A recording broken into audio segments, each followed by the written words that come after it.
Hello learners, welcome to Anant Academy. Let's understand area and perimeter of rectangles measurement. चलिए जल्दी से समझ लेते हैं, आपको रेक्टेंगल के बारे में कितना याद है? Quick recall. Which one is a rectangle? A. Shape with 4 equal sides. Rectangle एक ऐसी शेप है, 4 sides बराबर होती है. B.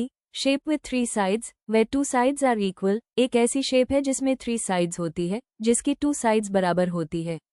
C. Shape with 4 sides, where the opposite sides are equal. एक ऐसी शेप जिसकी 4 sides होती है, जिसकी विपरीत साइड बराबर होती है. Lesson outline. इस लेसन में हम समझेंगे area of a rectangle on a grid, area vs perimeter, solving for the area and perimeter. Learning outcomes. Determine the area of a rectangular figure on a grid. Differentiate area and perimeter. Solve word problems involving area and perimeter of a rectangle.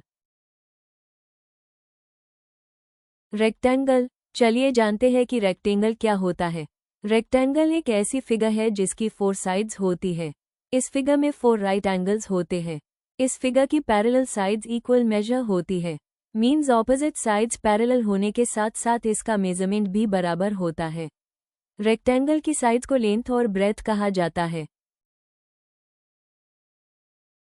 Area on a grid. Grid पर area का मतलब होता है किसी shape ने कितनी जगह cover की है, यानी उसके अंदर कितने ब्लू स्क्वायर्स आते हैं.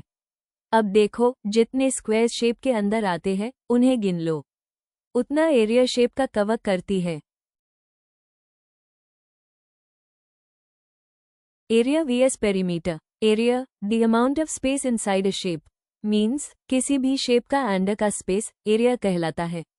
Perimeter, the total distance around the outside of a shape. जैसे किसी भी शेप का आउटर डिस्टेंस जो उसके चारों ओर है, पेरीमीटर कहलाता है.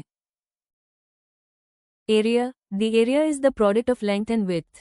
Area is expressed in square units. किसी भी क्लोज फिगर के अंदर का स्पेस एरिया कहलाता है. रेक्टेंगल का एरिया निकलने के लिए उसकी लेंथ और विड्थ को आपस में मल्टीप्लाई करते हैं. एरिया हमेशा क्यूब में आता है.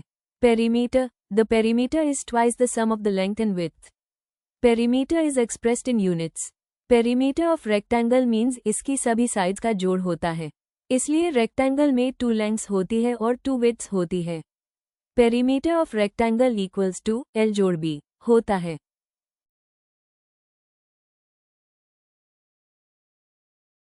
चलिए इसको एक एग्जाम्पल से समझते हैं. ये एक बास्केटबॉल कोर्ट है रेक्टेंगुलर शेप में, जिसका हमने एरिया एंड पेरीमीटर निकलना है, जिसकी लेंथ 15 मीटर है और विड्थ 11 मीटर. तो चलिए सॉल्व करते हैं. इसका एरिया निकलने के लिए हमें इसकी लेंथ और विड्थ को मल्टीप्लाई करना होगा. 15 मीटर को 11 मीटर से, तो आंसर होगा 165 स्क्वायर मीटर.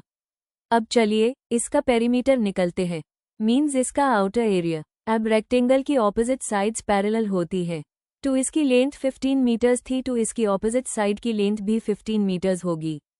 इसी तरह विड्थ जो 11 मीटर्स दी गई है, इसके ऑपोजिट साइड की विड्थ भी 11 मीटर्स होगी. तो चलिए सॉल्व करते हैं. 2 L जोड़ B, तो आंसर आया 52 मीटर. उम्मीद करती हूँ आप सबको रेक्टेंगल का एरिया और पेरीमीटर सॉल्व करने में कोई भी प्रॉब्लम नहीं चाहिए होगी. अब आप सभी ये चैप्टर खुद से सॉल्व करने का ट्राई करना और कहीं कोई प्रॉब्लम आए तो कमेंट करना. All the best. Please like and subscribe it. Thank you.